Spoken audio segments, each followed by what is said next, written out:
لله وكفى وسلام على عباده الذين اصطفى أما بعد فأعوذ بالله من الشيطان الرجيم بسم الله الرحمن الرحيم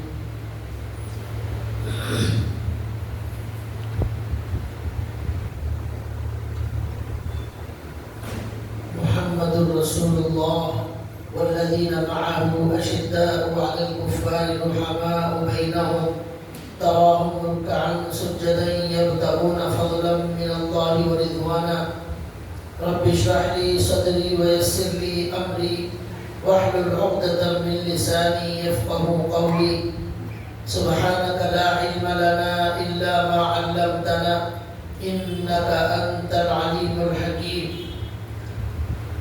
اللهم صل على محمد في أول كلامنا اللهم صل على محمد في أوسط كلامنا اللهم صل على محمد في آخر كلامنا صدق الله العظيم.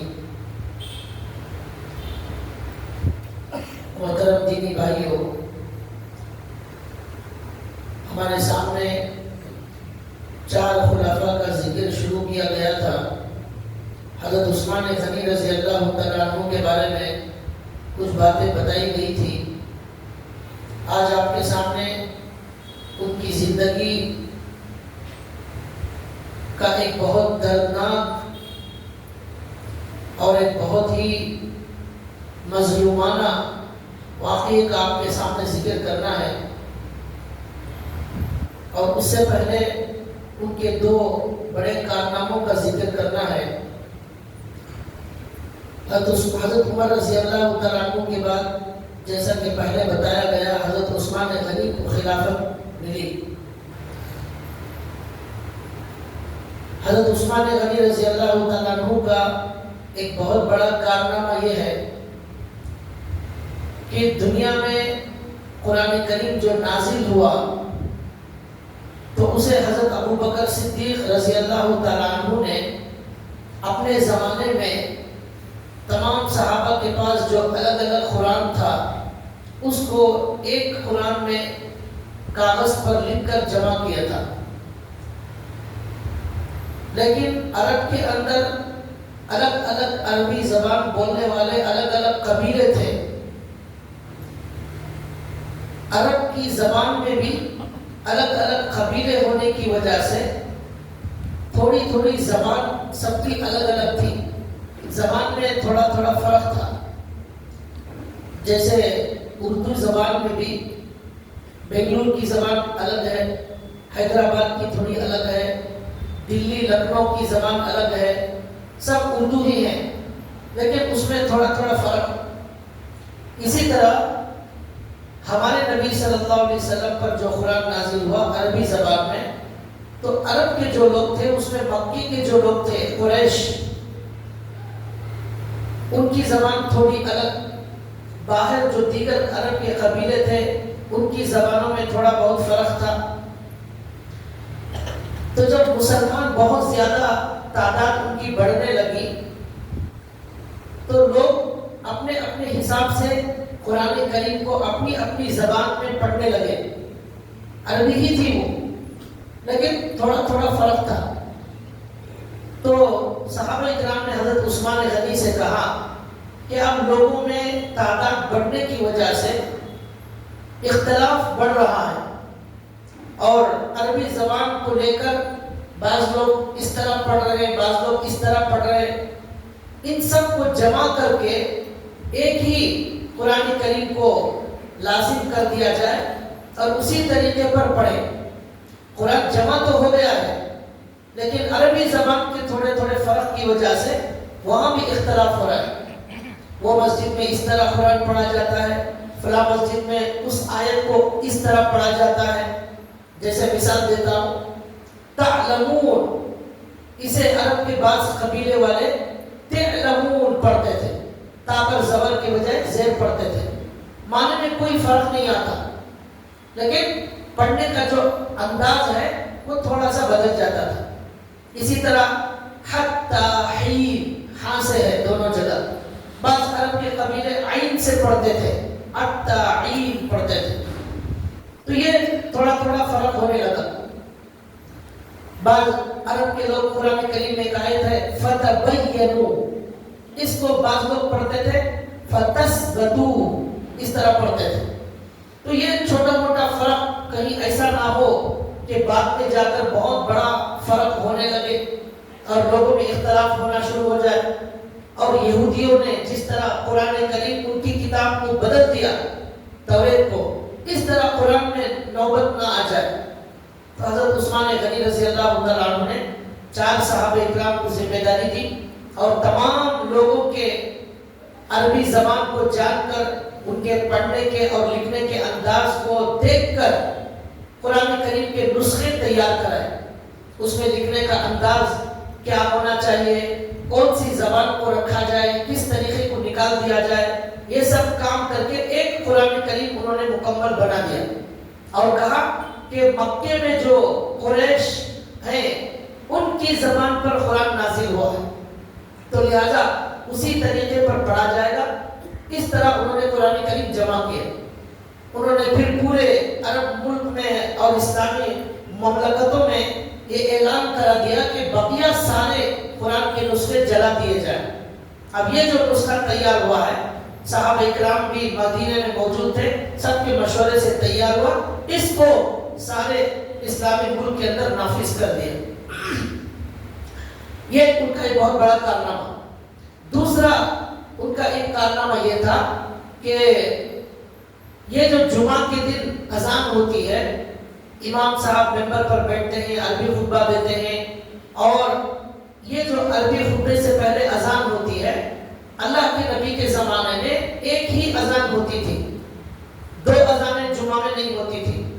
حضرت عثمان غنی رضی اللہ تعالیٰ عنہ نے دیکھا کہ لوگ جب ان کو عربی خطبے کے وقت اذان دی جاتی ہے، قرآن کریم میں اللہ نے فرمایا یا ایھا الذین آمنوا اذا نودی للصلاۃ من یوم الجمعہ فاسعوا الی ذکر اللہ وذروا البیع. اے ایمان والو، جب جمعہ کے دن اذان دی جائے فاسعوا الی ذکر اللہ، تو فوراً اذان جیسے ہی سنو فوراً مسجد کی طرف بھاگو، فاسعوا الی ذکر اللہ. اور دوسرا کام کیا کرو، وذروا البیع، تجارت کو بند کر دو، چھوڑ دو. یہ اللہ نے حکم دیا. یہاں جب حضور کا زمانہ تھا، صحابہ کا زمانہ تھا، تو لوگ مسجد نبوی میں بہت پہلے آ جاتے تھے جمعہ کو، اور آ کر سامنے بیٹھنے کی کوشش کرتے اور پہلے آنے کی کوشش کرتے. پہلے آنے کا ثواب بہت زیادہ ہے. پہلے آنے والے کو اونٹ قربانی کرنے کا ثواب ملے گا، بعد میں آنے والوں کو بکرا ذبح کرنے کا ثواب ملے گا. اس طرح ثواب کم ہوتا جائے گا. تو حضرت عثمان غنی نے دیکھا حضور کے زمانے میں تو لوگ بہت پہلے آ جاتے تھے، حضور کے سامنے جو اذان دی جاتی تھی اس سے پہلے ہی صحابہ موجود ہوتے، اذان کا انتظار نہیں کرتے تھے. لیکن جب زمانہ آگے بڑھتا گیا اور مسلمانوں کی تعداد بڑھنے لگی تو تھوڑی بہت غفلت شروع ہو گئی. صحابہ کے بعد بھی بہت سارے نئے مسلمان آ گئے، اب وہ دیر کرنے لگے آنے میں. تو حضرت عثمان غنی نے کیا کیا کہ خطیب کے سامنے ممبر پر جو اذان دی جاتی ہے اس سے پہلے ایک اذان کو انہوں نے دینے کا حکم دیا. جیسا کہ آج کل ہماری مسجدوں میں جمعہ کے بیان سے 15 منٹ پہلے یا آدھا گھنٹہ پہلے اذان دی جاتی ہے، اور حضرت عثمان غنی نے یہ اذان دلائی تاکہ لوگوں تک یہ آواز پہنچ جائے کہ اب جمعہ کا وقت ہو چکا ہے. اب اذان سنتے ہی فوراً اپنے کاروبار کو بند کریں اور مسجد کی طرف آ جائیں، اور خطبہ شروع ہونے سے پہلے سارے لوگ مسجد میں آ جائیں. یہ انہوں نے کیا اور تمام صحابہ نے ان کے اس عمل کو پسند کیا. اور یاد رکھنا چاہیے جس طرح قرآن سے کوئی بات ثابت ہوتی ہے اس پر عمل کرنا ضروری، حدیث سے جو بات ثابت ہوتی ہے اس پر عمل کرنا ضروری، اسی طرح تمام صحابہ کے اتفاق سے جو عمل ثابت ہو جائے جسے کہتے ہیں اجماع امت، اس صحابہ کی اجماع امت کی خلاف ورزی کرنا بھی ناجائز. ان کی اس بات پر، اس سنت پر عمل کرنا ہمارے لیے ضروری. اللہ کے نبی نے حدیث میں فرمایا میری سنت پر چلنا ضروری ہے اور میرے خلفائے راشدین کی سنت پر بھی چلنا متوقع طور پر مل کر اس سنت کو جاری کیا. اس وقت سے 2 اذانیں ہوتی ہیں. اور اس کی دلیل یہ بھی ہو سکتی ہے کہ حضور کے زمانے میں بھی فجر سے پہلے ایک اذان ہوتی تھی. ہمارے یہاں صرف فجر میں ایک اذان ہوتی ہے. حضور کے زمانے میں تہجد کے وقت میں ایک اذان ہوتی تھی تہجد کو بیدار کرنے کے لیے. اب تو فجر کو ہی لوگ نہیں آ رہے تو اب تہجد میں کہاں سے اٹھائیں گے؟ فجر میں ہی آ جائے یہی بہت بڑی غنیمت ہے. اب تہجد کو اٹھانے کے لیے اذان دینا شروع کریں گے. لوگ پتہ نہیں کیا اس پر تبصرہ کریں گے, کیا ضرورت ہے, ہماری نیند خراب ہوگی, یہ سب کہا جائے. اور ہمارے فجر کو نہ آنے کی وجہ سے اللہ نے ہماری فجر کی اذانوں کو بھی بند کر دیا ہے. ہم اگر پابندی سے آتے شاید اس کی برکت سے اذانوں پر پابندی نہ لگتی, لیکن ہماری غفلت کی وجہ سے اذانوں پر پابندی لگ گئی. کہیں ایسا نہ ہو کہ نماز کی غفلت کی وجہ سے نماز پر پابندی لگ جائے. کورونا میں کتنا وہ منحوس عجیب و غریب دور تھا کہ مسجد ہے لیکن ہم مسجد جا نہیں سکتے. کیسا عجیب و غریب وقت تھا.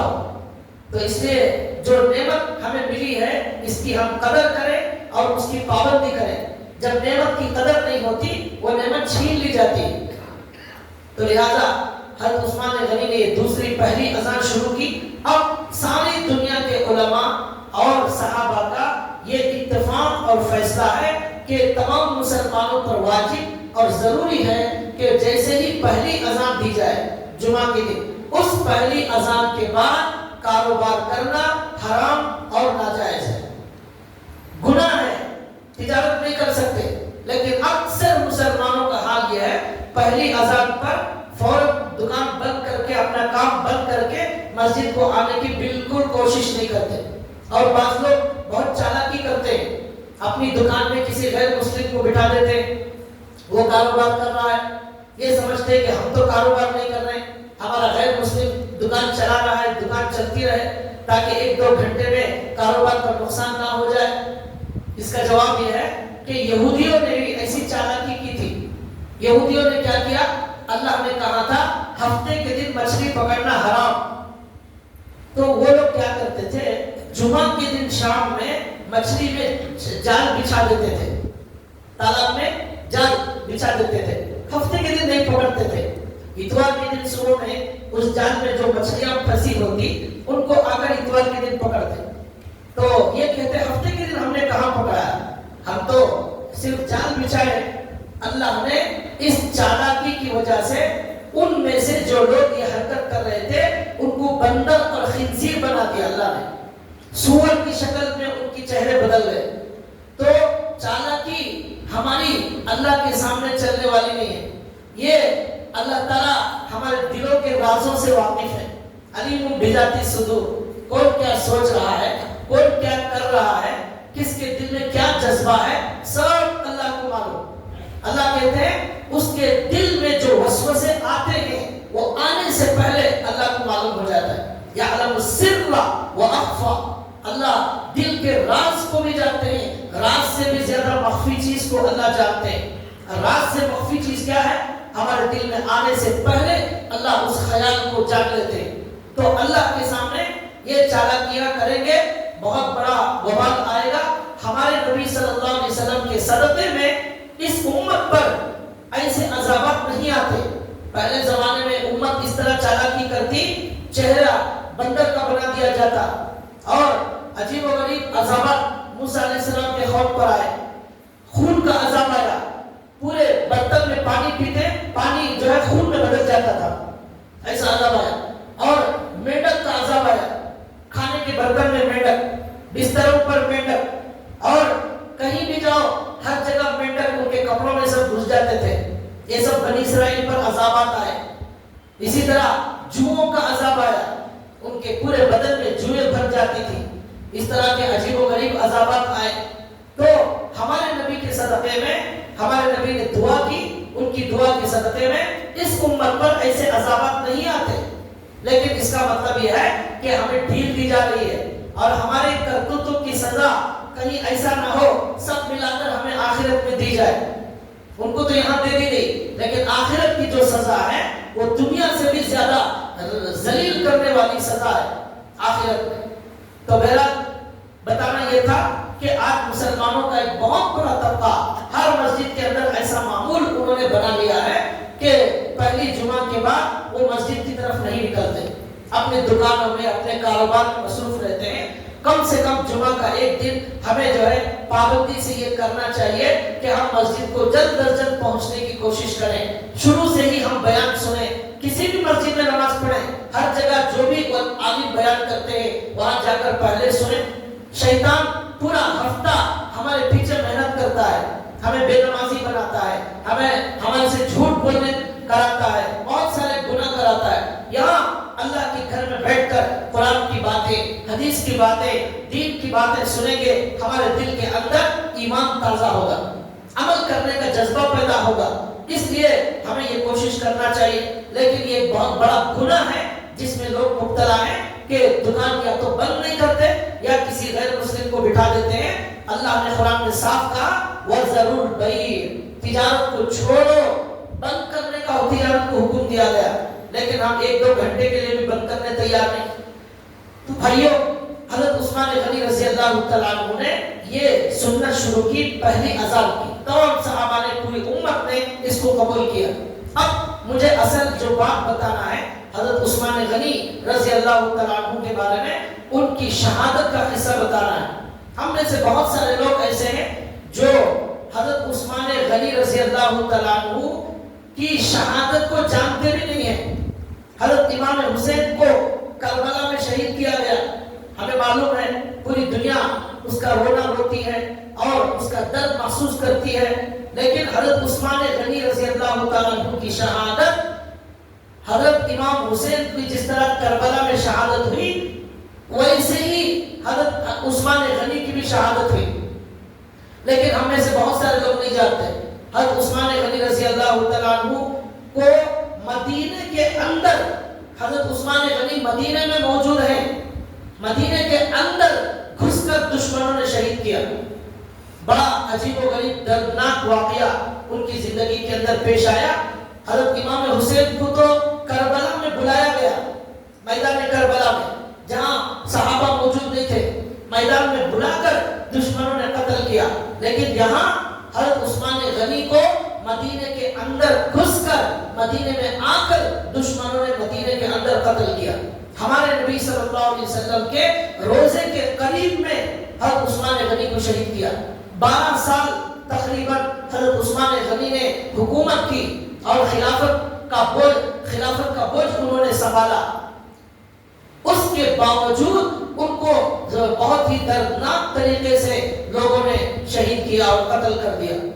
اس کا واقعہ کتابوں کے اندر لکھا ہوا ہے کہ حضرت عثمان، اب یہ بڑا عجیب و غریب سوال ہے کہ مدینے کے اندر صحابہ اکرام کی اتنی بڑی تعداد موجود ہے اور حضرت عمر کے زمانے میں، حضرت ابو بکر کے زمانے میں، حضرت عثمان غنی کے زمانے میں تقریباً 25 سال سے مسلمانوں کی حکومت چل رہی ہے، بڑی مضبوط حکومت چل رہی ہے. لاکھوں کی تعداد میں مسلمان اسلام میں داخل ہو چکے ہیں اور کئی ملکوں میں اسلام پھیل چکا ہے. اس کے باوجود یہ عجیب و غریب واقعہ کیسے پیش آیا؟ کیا مدینے کے اندر گھس کر حضرت عثمان غنی کو شہید کیا اور سب صحابہ خاموش تھے؟ صحابہ کیا کر رہے تھے؟ یہ ایک سوال پیدا ہوتا ہے. تو اس کے اندر اس کا بھی جواب دوں گا. سب سے پہلی بات، ایک بات یاد رکھیے کہ حضرت عثمان غنی رضی اللہ تعالیٰ عنہ کو جو دشمنوں نے شہید کیا، اس کی وجہ کیا تھی؟ کیا وجہ سے ان کو شہادت تک یہ نوبت آئی؟ تو اس کا جواب یہ ہے کہ سب سے پہلی وجہ یہ ہے، حضرت عثمان غنی رضی اللہ تعالیٰ عنہ بڑے نرم مزاج کی طبیعت کے حامل تھے. حضرت عمر رضی اللہ تعالیٰ عنہ کے اندر تھوڑی سختی تھی، اس کی وجہ سے ایک دبدبا تھا، ایک روب تھا، ایک جلال تھا. کوئی بھی ان کے سامنے پر مارنے کی ہمت نہیں کرتا تھا. لیکن ان کے اندر مزاج میں بڑی نرمی تھی، اس کا جو ہے غلط فائدہ اٹھایا گیا. اور دوسری وجہ یہ تھی، کتابوں میں لکھا ہے، مال بہت کثرت سے مسلمانوں کے پاس آ گیا. جب مال حد سے زیادہ آتا ہے تو پھر وہاں سے گناہ کے راستے بھی کھل جاتے ہیں اور لوگ اس مال میں مصروف ہو کر دین سے دور ہونا شروع ہو جاتے ہیں. تو ایسے بھی کچھ مسلمان وہاں پیدا ہو گئے کہ مال کی کثرت کی وجہ سے وہ دینداری سے دور ہونے لگے، وہ اسلام سے دور ہونے لگے، اور اس طرح وہ اللہ کے نبی کے صحابہ جیسے مضبوط مسلمان تھے ایسے وہ نہیں تھے، اور ان کے اندر بہت سارے جرائم، بہت سارے گناہ ان کے اندر پیدا ہو گئے۔ اور ایک وجہ یہ لکھی ہے کہ حضرت عثمان غنی رضی اللہ تعالیٰ عنہ نے اور پورے عرب ملک کے اندر جو گورنر تھے اسلام کے، انہوں نے اسلامی سزاؤں کو نافذ کیا، زنا کی سزا، قتل کی سزا، چوری کی سزا، شراب کی سزا۔ ان سزاؤں کی وجہ سے لوگوں کو کوڑے مارے جاتے، اور کسی کو قتل کیا جاتا، اور کسی کو اس کے وطن سے نکال کر باہر بھیج دیا جاتا، جلا وطن کر دیا جاتا۔ ایسی سزائیں نافذ کی گئی، اور جن لوگوں کو یہ سزا دی گئی ان کو مدینے سے نکال دیا گیا اور الگ الگ علاقوں سے نکال دیا گیا۔ وہ لوگ اپنے دل میں انتقام کا جذبہ اور بدلہ لینے کی آگ ان کے دل کے اندر بھڑک رہی تھی، تو ایسے لوگ مل کر ایک جماعت بنانے لگے جو حضرت عثمان رضی اللہ، حضرت عثمان غنی سے بدلہ لینا چاہتے تھے، انتقام لینا چاہتے تھے۔ ایسے لوگوں کی جو ہے ایک جماعت تیار ہو گئی، اور ایک فتنہ تیار ہوا جس کا ذمہ دار تھا وہ منافق تھا، عبداللہ بن سبا اس کا نام تھا، یمن کا رہنے والا تھا۔ اس نے ایک جماعت بنائی، وہ حقیقت میں مسلمان نہیں تھا، تو اس نے جگہ جگہ ہر علاقے میں جا کر لوگوں کو بھڑکایا، لوگوں کو تشکیل کیا، اور کہا کہ حضرت عثمان غنی ناجائز طور پر کرسی پر بیٹھ گئے ہیں، اللہ کے رسول صلی اللہ علیہ وسلم کے بعد حضرت علی رضی اللہ تعالیٰ عنہ کو خلیفہ بننا چاہیے، یہ ناجائز طریقے سے قابض ہو گئے ہیں کرسی پر۔ اس طرح لوگوں کو بھڑکانے لگا۔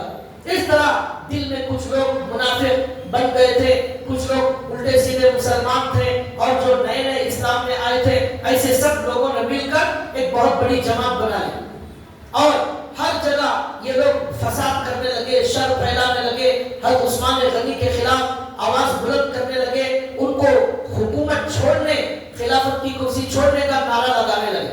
ایک جماعت یہ تیار ہو گئی۔ اب دوسری بات یہ جاننے کی ضرورت ہے کہ حضرت عثمان غنی رضی اللہ تعالیٰ عنہ شہید ہونے والے ہیں، اس کا ذکر ہمارے نبی صلی اللہ علیہ وسلم نے پہلے ہی حدیثوں میں کر دیا، پہلے ہی ہمارے نبی نے حدیثوں میں کر دیا تھا۔ اس کی ایک حدیث میں پہلے بھی سنا چکا ہوں۔ ایک مرتبہ ہمارے نبی صلی اللہ علیہ وسلم باغ میں موجود تھے، وہاں اللہ کے نبی بیٹھے ہوئے تھے، حضرت ابو بکر آئے، ان کو اجازت دی گئی، پھر حضرت عمر آئے، ان کو اجازت دی گئی، حضرت عثمان غنی آئے، تو حضور پاک صلی اللہ علیہ وسلم نے کہا حضرت عثمان کو بھی اجازت دے دو، اور ان کو یہ کہو کہ جو مصیبت ان کے اوپر پیش آنے والی ہے اس کی وجہ سے ان کو جنت کی خوشخبری سنا دی جاتی ہے۔ جو مصیبت ان پر پیش آنے والی ہے، جو آزمائش ان پر پیش آنے والی ہے، اس کی وجہ سے ان کو جنت کی خوشخبری سنائی جاتی ہے۔ یہ ہمارے نبی نے پہلے ہی کہہ دیا تھا، تو ہمارے نبی نے جو کہہ دیا ہے پہلے ہی وہ ہو کر رہنا ہے، اس لیے یہ واقعہ ہوا۔ تو لہذا اور ایک حدیث میں اللہ کے رسول صلی اللہ علیہ وسلم نے فرمایا، ایک مرتبہ اللہ کے نبی احد پہاڑ کے اوپر چڑھ گئے، وہاں حضرت ابو بکر بھی آ گئے، حضرت عمر بھی آ گئے، حضرت عثمان غنی بھی آ گئے۔ پہاڑ پر یہ تین صحابہ اللہ کے نبی کے ساتھ کھڑے ہوئے ہیں۔ حدیث میں آتا ہے وہ پہاڑ خوشی سے جھومنے لگا، پہاڑ حرکت کرنے لگا خوشی کی وجہ سے۔ کیسی مقدس ہستیاں اس پہاڑ پر کھڑی ہوئی ہیں۔ تو اللہ کے نبی صلی اللہ علیہ وسلم نے اپنے پیر سے اس کو مارا اور کہا کیوں حرکت کرتا ہے؟ تیرے اوپر ایک نبی ہے، ایک صدیق ہے، اور دو شہید ہیں، حضرت عمر اور حضرت عثمان۔ ان کے بارے میں حضور نے کہا ایک نبی، ایک صدیق، دو شہید، ایک حضرت عمر اور حضرت عثمان، یہ دونوں شہید ہونے والے ہیں۔ اس کی خبر ہمارے نبی نے پہلے ہی دے دی۔ تو جب ہمارے نبی نے خبر دے دی ہے، اس لیے شہادت کا واقعہ یہ دنیا کے اندر پیش آئے۔ تو یہ ایک وجہ۔ اور ایک حدیث میں آتا ہے اللہ کے رسول صلی اللہ علیہ وسلم نے حضرت عثمان غنی رضی اللہ تعالیٰ عنہ سے یہ کہا کہ اللہ تعالیٰ تمہیں ایک قمیص پہنائیں گے، تم کبھی بھی اپنی طرف سے اس قمیص کو مت اتارو، بلکہ تمہاری آخری جب تک سانس ہے اس اس وقت تک تم اس قمیص کو پہنے رہو یہاں تک کہ تم ہمارے سے ملاقات کرو. اب یہ قمیص کیا ہے؟ علماء لکھتے ہیں کہ خلافت کی جو ذمہ داری ان کو دی گئی تھی اسی کو ہمارے نبی نے قمیص سے تعبیر کیا. یہ قمیص پہنے رہنا، کوئی بھی اتارنا چاہے تو تم اپنی طرف سے مت اتارنا. یہ انہوں نے ہمارے نبی صلی اللہ علیہ وسلم نے کہا. تو یہ ہمارے نبی صلی اللہ علیہ وسلم کی پیشن گوئیاں تھی جس کی وجہ سے حضرت عثمان غنی رضی اللہ تعالیٰ عنہ کو شہید کرنا پہلے سے ہی طے کر دیا گیا تھا. اور دوسری بات یہ ہے کہ ایک حدیث میں آتا ہے اللہ کے رسول صلی اللہ علیہ وسلم نے فرمایا اللہ نے اس زمین کو اور آسمان کو پیدا کرنے سے 50,000 سال پہلے سارے لوگوں کی تقدیروں کو اللہ نے لکھ دیا. قیامت تک جو بھی ہونے والا ہے اللہ نے 50,000 سال پہلے لکھ دیا.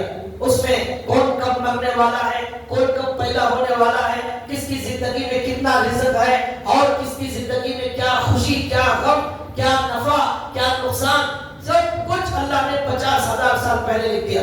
حدیث میں اللہ کے نبی نے فرمایا اللہ نے اس زمین آسمان کو پیدا کرنے سے 50,000 سال پہلے سب سے پہلے اللہ نے قلم کو پیدا کیا.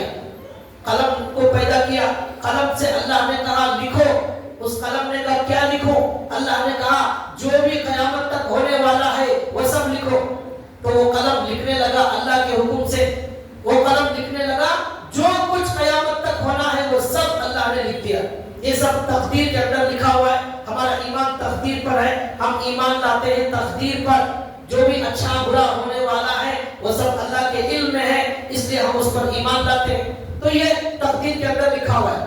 لیکن تقدیر کے اندر لکھا ہوا ہے کا مطلب یہ نہیں ہے کہ ہم عمل کرنا چھوڑ دیں.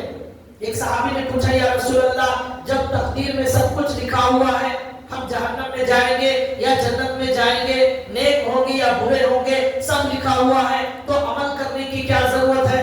اللہ کے نبی نے فرمایا عمل کرتے رہو، اس لیے کہ جو آدمی جہنم میں جانے والا ہے یا جو آدمی جنت میں جانے والا ہے اس کو اسی عمل کی توفیق دی جاتی ہے جہاں وہ جانے والا ہے. جنت میں جانے والا ہے اسے نیک اعمال کی توفیق دی جائے گی، اسے ایمان کی توفیق دی جائے گی. جو جہنم میں جانے والا ہے اسے جہنم کے اعمال کی توفیق دی جائے گی. کفر والا، شرک والا، گناہ والا اسے جو ہے وہی راستہ آسان کر دیا جائے گا. کل میسر لما خلق، جس کے لیے پیدا کیا گیا ہے اسی کی توفیق دی جائے گی. نیک اعمال کی توفیق دی جا رہی ہے، نمازوں کی توفیق دی جا رہی ہے، قرآن کی توفیق دی جا رہی ہے. اس کا مطلب یہ ہے کہ اسے جنت کے لیے پیدا کیا گیا. تو لہذا تقدیر کی وجہ سے تقدیر کی وجہ سے عمل کو چھوڑنا یہ بے وقوفی ہے. تو لہذا قیامت کے دن یہ سوال نہیں ہوگا کہ تقدیر میں کیا لکھا ہوا تھا. قیامت کے دن سوال یہ ہوگا ہم نے آپ کو اختیار دیا تھا، ہم نے دونوں راستے بتائے تھے، یہ جنت کا راستہ، یہ جہنم کا راستہ، یہ جھوٹ کا راستہ، یہ سچ کا راستہ، یہ حلال کا راستہ، یہ حرام کا راستہ. تم نے اپنی مرضی سے، اپنے اختیار سے جہنم کا راستہ انتخاب فرمایا. آپ نماز پڑھ سکتے تھے لیکن آپ نے جان بوجھ کر نماز چھوڑ دی. آپ حلال کے راستے پر چل سکتے تھے، جان بوجھ کر اپنے اختیار سے حرام کا راستہ اختیار کیا. قیامت کے دن بھی ایک آدمی ایسا کہے گا لو ان اللہ ہدانی لکنت من المتقین، اللہ آپ ہدایت دیتے تو میں نمازی بن جاتا، آپ ہدایت دیتے تو میں حاجی بن جاتا، آپ ہدایت دیتے میں ذکر کرتا، آپ ہدایت دیتے میں قرآن پڑھتا، میں روزہ رکھتا. یہ کہے گا. اللہ نے اس کا جواب قرآن میں دیا بلا قد جاءتک آیاتی فکذبت بها واستکبرت وکنت من الکافرین. ہم نے تمہاری ہدایت دینے کے لیے قرآن کریم کو نازل کیا. ہم نے تمہیں ہدایت دینے کے لیے 1,24,000 نبیوں کو بھیجا. تمہاری ہدایت کے لیے ہمارے نبی صلی اللہ علیہ وسلم کو آخری نبی بنا کر بھیجا. یہ سورہ یاسین تمہاری ہدایت کے لیے، سورہ رحمان تمہاری ہدایت کے لیے، قل واللہ احد تمہاری ہدایت کے لیے. 30 پارے، 114 سورے، 6,230 آیتیں تمہاری ہدایت کے لیے. آپ نے اس ہدایت کو انکار کر دیا اور قرآن کو نہیں مانا، اللہ کی بات نہیں مانی، اللہ کے رسول کی بات نہیں مانی. اب یہ کہتے ہیں اللہ ہدایت دیتے تو ہم متقی بن جاتے. یہ قرآن آخر کیوں نازل کیا گیا؟ ہدایت دینے دینے کے لیے نازل کیا گیا، راستہ بتانے والی کتاب ہے۔ قرآن نے صاف صاف ساری باتیں بتا دی ہمارے سامنے، نماز چھوڑنے کا انجام کیا ہوگا، نماز پڑھنے پر کیا ملے گا، جھوٹ بولنے پر کیا سزا ہے، سچ کا کیا انعام ہے، حلال کا کیا انعام ہے، حرام کی کیا سزا ہے، یہ سب قرآن کریم میں بتا دیا۔ آپ قرآن کو فالو نہیں کر رہے تھے، اب کہہ رہے اللہ ہدایت دیتا تو ہم متقی ہو جاتے۔ اللہ نے قرآن میں پہلے ہی کہا ہدی للمتقین، یہ راستہ بتانے والی کتاب ہے، اس راستے پر آپ نہیں چلے تو لہذا تقدیر کا بہانہ نہیں بنانا چاہیے۔ تو بہرحال میں یہ بول رہا تھا حضرت عثمان غنی کے ساتھ جو عجیب و غریب واقعہ پیش آیا، مدینے کے اندر ان کو شہید کر دیا گیا، اس کی وجہ میں ایک وجہ یہ ہے کہ ہمارے نبی نے پہلے ہی بتا دیا تھا کہ یہ شہید ہونے والے۔ دوسری وجہ یہ ہے کہ اللہ نے 50,000 سال پہلے تقدیر لکھی، اس کے اندر اللہ نے سب کچھ لکھ دیا۔ اللہ کے علم تقدیر میں تھا کہ حضرت عثمان غنی کو شہید کیا جائے گا، ان کی موت شہادت سے ہوگی تو شہادت سے ہوئی۔ حضرت عمر رضی اللہ تعالیٰ اتنے بڑے زبردست خلیفہ، کوئی ان کے سامنے بات کرنے کی ہمت نہیں کرتا، ان کو بھی مسجد میں نماز پڑھاتے ہوئے مصلی پر ایک دشمن نے آ کر شہید کر دیا۔ اللہ کی مرضی سے ہوتا ہے، اللہ جب فیصلہ کر دیتے ہیں اس فیصلے کے خلاف کچھ نہیں ہوتا، اس کے خلاف پوری دنیا مل کر کچھ نہیں کر سکتی، یہ اللہ کا اٹل فیصلہ ہے۔ اسی لیے حدیث میں اللہ کے رسول نے فرمایا اگر تمہاری زندگی میں مصیبت آ جائے، حالات آ جائے، نقصان ہو جائے، پریشانی ہو جائے، کسی کی موت ہو جائے، کوئی بیماری آ جائے تو یہ مت کہو ایسا کرتا تو ایسا ہو جاتا، ایسا نہیں کرتا تو ایسا نہیں ہوتا تھا، مجھے ایسا نہیں کرنا تھا، ایسا کرنا تھا۔ مر گئے تو لوگ کہتے ہیں وہ ہاسپٹل کیوں گئے بورنگ کو، آپ کو جو ہے وہاں جانا چاہیے تھا منی پال میں۔ آپ کوئی سے بھی پال میں چلے جائے موت تو ضرور آنے والی ہے، کوئی ہاسپٹل انسان کو موت سے بچا نہیں سکتی۔ لوگ مرنے کے بعد کہتے ہیں میں نے کہا تھا سفر میں مت جاؤ لیکن میری بات نہیں مانا، گیا ایکسیڈنٹ ہوا اور مر گیا، تو یہ غلط بات ہے، اسے جانا یقینی ہے، وہ جائے گا اور اس کا انتقال ہوگا، یہ اس کے پیدا ہونے سے پہلے ہی لکھ دیا گیا ہے، پوری دنیا مل کر اسے روک نہیں سکتی۔ اللہ نے موت کا ٹائم لکھ دیا ہے، ایکسپائری ڈیٹ، وہ گولیوں کی دوا میں ہوتا ہے نا ایکسپائری ڈیٹ، 2027 تک اس کا ڈیٹ ہے، اس کے بعد نہیں کھا سکتے۔ ہمارا ایکسپائری ڈیٹ ہماری ماں کے پیٹ میں لکھ دیا گیا ہے، یہ 50 سال کے بعد جانے والا ہے، یہ 60 سال کی دوا ہے، یہ 70 سال کی دوا، اس کے بعد ختم۔ اور یہ بھی لکھا ہوا ہے کہ کیسا مرے گا، کینسر سے مرے گا، ہارٹ سے مرے گا، بی پی سے مرے گا، شوگر سے مرے گا، کیا کورونا سے مرے گا، سب کچھ لکھا ہوا ہے۔ اللہ کا عجیب و غریب سسٹم دنیا کے اندر چل رہا ہے، روزانہ 1.5 لاکھ لوگوں کی روح نکالنے کی لسٹ حضرت اسرائیل علیہ السلام کو دے دی گئی، وہ 1.5 لاکھ لوگوں کو مارنے کے لیے 1-2 سال پہلے بیماریاں تقسیم کی گئی، گھر گھر میں جا کر بیماریاں تقسیم کی گئی، یہاں کورونا تقسیم کرو، یہاں کینسر پہنچاؤ، یہاں ہارٹ پہنچاؤ، یہاں بی پی پہنچاؤ، یہاں شوگر پہنچاؤ، اس کے بہانے سے وہ مرنے والا ہے۔ یہ سارا نظام پہلے سے طے، کس جگہ کون سی زمین پر وہ مرنے والا ہے، کہاں دفن ہوگا وہ بھی لکھ دیا گیا ہے۔ ایک صاحب بیمار ہو گئے، ان کو ڈاکٹروں نے کہا بہت سیریس ہے، امریکہ جانا ہے فوراً علاج کرانے کے لیے، کوئی آپریشن کرنا ہے، بہت بڑے مالدار کا واقعہ ہے، لوگوں نے فوراً ایک فلائٹ بک کی اور امریکہ کو جانے کے لیے نکل گئے۔ راستے میں جرمن آیا، ڈاکٹر بھی فلائٹ میں موجود تھے، انہوں نے کہا طبیعت بہت زیادہ خراب ہو گئی، جرمن میں ایمرجنسی لینڈنگ کرنا پڑے گا، وہاں علاج کرانا پڑے گا، امریکہ تک پہنچنے کا وقت موجود نہیں ہے۔ جرمن میں فلائٹ لینڈ ہوئی، وہاں اترتے ہی ان کا انتقال ہو گیا۔ لکھا ہوا ہے یہ اس کی روح جرمن میں قبض کرنا ہے، تو ان کو ہدایت دی جاتی ہے، کروڑوں روپے خرچ کر کے فلائٹ کے لیے یہ جرمن گئے، وہاں اسرائیلی سلام پہلے سے ان کا استقبال کرنے تیار بیٹھے ہوئے۔ تو یہ اللہ کا عجیب و غریب سسٹم، جرمن میں روح قبض ہوئی، فلائٹ لینڈ ہوئی، جرمن میں ان کی روح قبض ہوئی، لوگوں نے کہا اسے واپس اپنے ملک میں لے جا کر دفنانا ہے، پھر فلائٹ پکڑ کر واپس اپنے ملک میں آئے، وہاں دفن کیا۔ اللہ نے لکھا تھا اسی ملک میں یہ دفن ہوگا لیکن مرے گا جرمن میں، تو جب اللہ لکھ دیتے ہیں اس کے مطابق عمل کرنے کے لیے کروڑوں روپے لوگ خرچ کرتے ہیں۔ ایسا عجیب و غریب اللہ کا نظام، ایک ذرہ برابر اس نظام میں کوئی تبدیلی آنے والی نہیں. حضرت سلیمان علیہ السلام کا واقعہ لکھا ہے. ان کا دربار لگا ہوا تھا. ایک آدمی ان کے دربار میں بیٹھا ہوا ہے. اس کی روح نکالنا ہے ہزاروں کلومیٹر دور. یہ حضور حضرت سلیمان علیہ السلام کے دربار میں بیٹھا ہوا ہے. تو حضرت عیسیٰ علیہ السلام آئے اور کہا اے اللہ یہ تو یہاں بیٹھا ہے, اس کی روح نکالنا ہے ہزاروں کلومیٹر دور پر, کیا کروں؟ اللہ نے کہا کچھ بھی مت کرو, اسے بیٹھ کر اس کے بازو سے گھورنا شروع کر دو. اب یہ سلیمان علیہ السلام گئے اور جا کر اس کو گھورنا شروع کر دیا. اب اس کے اندر دل میں ڈر ہونا شروع ہو گیا. وہ حضرت سلیمان علیہ السلام کے پاس آیا اور کہنے لگا حضرت آپ حکم دیجئے ہوا کو, ہوا آپ کی بات مانتی ہے, مجھے کہیں دور پہنچا دے. یہ آدمی بہت زوردار طریقے سے گھور رہا ہے, میرے دل میں ڈر ہو رہا ہے, ایسا نہ ہو کہیں ڈر سے مر جاؤں. حضرت سلیمان علیہ السلام نے اس آدمی کو ہوا کو حکم دیا. ہوا نے اسے لے جا کر وہاں پہنچا دیا جہاں اس کی روح نکالنا تھا. وہاں حضرت عیسیٰ علیہ السلام پہلے سے موجود تھے, اس کی روح نکال لی. اللہ نے قرآن میں کہا بِأَيِّ أَرْضٍ تَمُوتُ بِأَيِّ أَرْضٍ تَمُوتُ, کون سی جگہ میں اس کی روح نکالی جائے گی. یہ پورا پروگرام اللہ کے یہاں طے ہے, اس میں ذرہ برابر تبدیلی ہونے والی نہیں, سب کچھ لکھا ہوا ہے.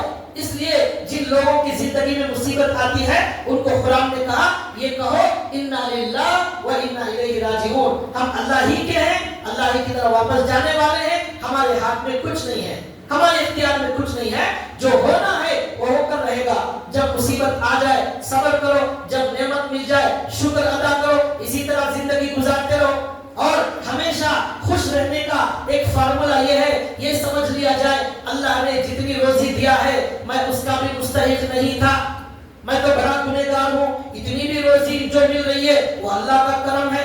یہ سمجھتا ہے مجھے بہت کم روزی ملی ہے اور بھی بہت زیادہ ملنا ہے مجھے, یہ غلط, یہ سکون کو برباد کرنے والی چیز. وہ سوچے میں تو اتنا بھی مستحق نہیں تھا, اللہ اتنا تو دے رہے ہیں, اللہ کا کرم, اتنی خوشی مجھے مل رہی ہے اللہ کا شکر, اتنی عزت مل رہی ہے اللہ کا شکر, اتنی صحت مل رہی ہے اللہ کا شکر. شکر ادا کرتا جا اور سکون سے زندگی جیتا جا. زیادہ کی خواہش جب ہوگی وہاں سے سکون برباد ہوگا. مجھے اور زیادہ عزت چاہیے, مجھے اور زیادہ صحت چاہیے, مجھے اور زیادہ خوشی چاہیے, وہاں سکون برباد ہو جاتا ہے, تب نیند حرام ہو جاتی ہے.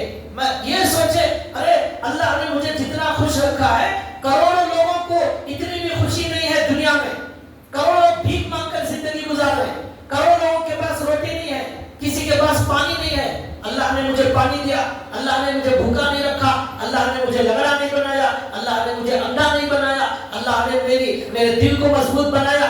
یہ شکر انسان کو سکون کی زندگی عطا کرتا ہے. تو بھائیوں بات یہ چل رہی تھی, تقدیر میں سب کچھ لکھا ہوا ہے.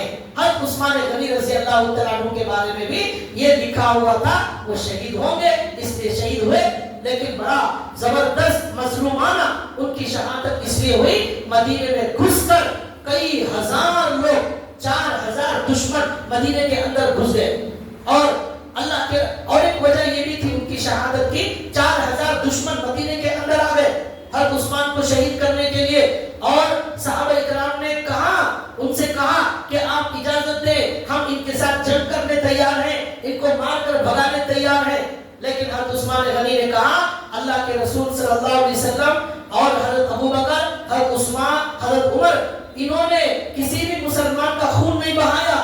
اب میں اگر جنگ کی اجازت دیتا ہوں, میری وجہ سے مدینے میں مسلمانوں کا خون بہے گا. مجھے یہ پسند نہیں ہے کہ میری جان بچانے کے لیے مسلمانوں کا خون بہاؤں, وہاں لڑائی ہو, مسلمانوں میں جنگ ہو, یہ مجھے پسند نہیں. اس لیے میں نے اجازت نہیں دی, اس لیے اجازت نہیں دی. صحابہ اکرام لڑنا چاہ رہے تھے لیکن انہوں نے اجازت نہیں دی. پھر انہوں نے کہا ہمارے نبی نے حدیث میں کہا ہے مدینہ بڑی محترم جگہ ہے, اس محترم جگہ میں اگر کوئی درخت بھی کاٹے گا, کوئی شر کرے گا, کوئی فتنہ کرے گا, تو اللہ کی لعنت, فرشتوں کی لعنت اس آدمی پر نازل ہوگی.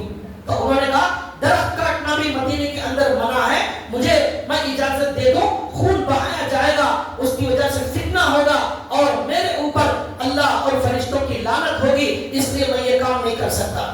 یہ انہوں نے کہا. تو یہ سارے وجوہات تھے جس کی وجہ سے ان کا واقعہ پیش آیا. اب واقعہ شہادت اس طرح پیش آیا, 4000 لوگ تقریباً 40 دن تک ان کے گھر کو گھیر لیتے. کہاں؟ مدینے کے اندر.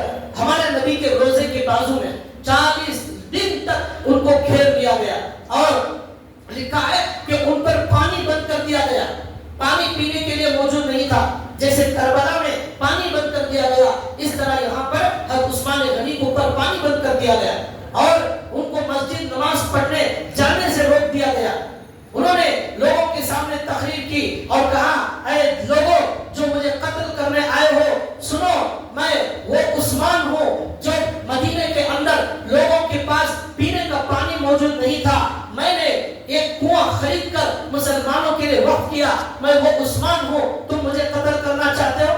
میں وہ عثمان ہوں جب مسجد نبوی کو بڑا کرنے کی ضرورت پڑی, ہمارے نبی نے اعلان کیا میں نے پیسے دے کر اس مسجد کو بڑا کیا, مسجد نبوی کو میں تعمیر کرنے والا.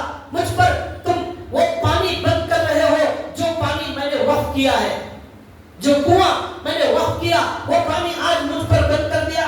اور جس مسجد کو میں نے تعمیر کیا وہ مسجد میں آج میرے لیے نماز پڑھنا منع کر دیا تم لوگوں نے. کیسے لوگ ہو تم؟ انہوں نے بیان کیا حضرت عثمان غنی نے. پھر کہا میں وہ ہوں کہ میرے نکاح میں حضور کی 2 بیٹیاں آئیں.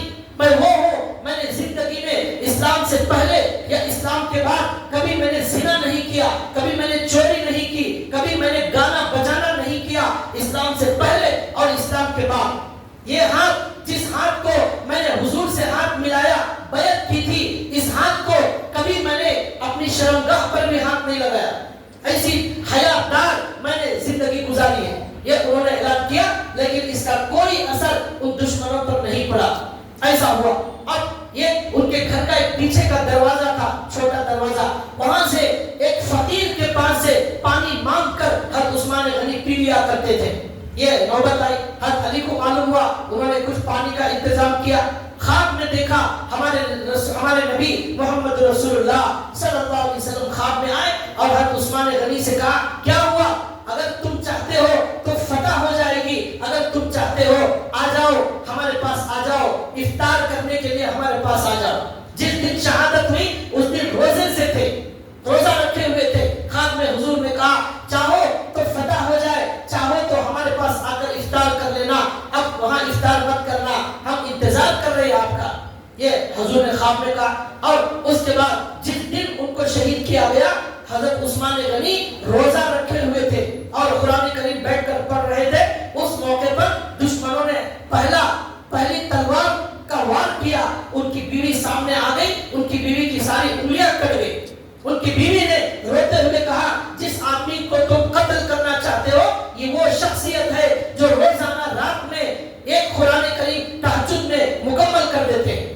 یہ وہ ہستی, یہ وہ ہیں جنہوں نے اپنی پوری زندگی تقوی, سچائی, امانت داری, للہیت میں گزاری ہے. یہ وہ ہیں جو قبر پر کھڑے ہوتے ہیں, زار و قطار ہوتے ہیں. ان کو پوچھا جاتا ہے کیوں آپ قبر کا ذکر ہوتا ہے اتنا کیوں ہوتے ہیں؟ انہوں نے کہا میں نے نبی سے سنا ہے کہ ہماری آخرت کی سب سے پہلی منزل ہماری قبر ہے. قبر میں اگر بچ گئے آخرت میں بھی سارے مراحل کامیاب ہو جائیں گے, یہاں پھنس گئے آخرت میں بھی پھنس جائیں گے. قبر یا تو جنت کا باغ ہے یا جہنم کے گڑھوں میں سے ایک گڑھا ہے. اس لیے میں جب قبر پر جاتا ہوں مجھے رونا آتا ہے. آج ہمارا حال کیا ہے, ہمارے نوجوان قبرستان میں جا کر وہاں قبرستان میں میچ دیکھ رہے ہیں موبائل میں. ہمارے نوجوان قبرستان میں قبر کھودی جا رہی ہے, وہاں فیس بک کھول کر چیٹنگ کر رہے ہیں اور واٹس ایپ کھول کر چیٹنگ کر رہے ہیں, فون کال کر رہے ہیں. ہاں ٹھیک ہے وہ مال بھیج دیجئے, میں پیسہ بھیج رہا ہوں. قبرستان میں کھڑے ہو کر یہ بات چیت ہو رہی ہے. وہاں جا کر ہمیں جنت, ہمیں جہنم, ہمیں وہ جہنم کی آگ, وہ جہنم کا عذاب قبرستان میں بھی یاد نہیں آ رہا ہے. یہ ہمارے دلوں کی سختی کا عالم ہو گیا. ثم قست قلوبكم من بعد ذلك فهي كالحجارة. ارے تمہارے دل پتھر سے زیادہ سخت ہو گئے. پتھروں کو اللہ کے خوف سے رونا آتا ہے, تمہیں رونا نہیں آتا. پتھر پھٹ جاتے ہیں, اندر سے پانی نکلتا ہے. کچھ پتھر اوپر سے اللہ کے ڈر سے نیچے گر جاتے ہیں. تمہارا دل کیسے سخت ہو گئے. قبرستان جا کر بھی تمہیں اللہ کا ڈر اور خوف نہیں آیا. وہاں جا کر لوگ وہاں دنیا کی باتیں کر رہے ہیں, وہاں گانے کی رنگ ٹون ہماری قبرستان میں بج رہی ہے, گانا چل رہا ہے قبرستان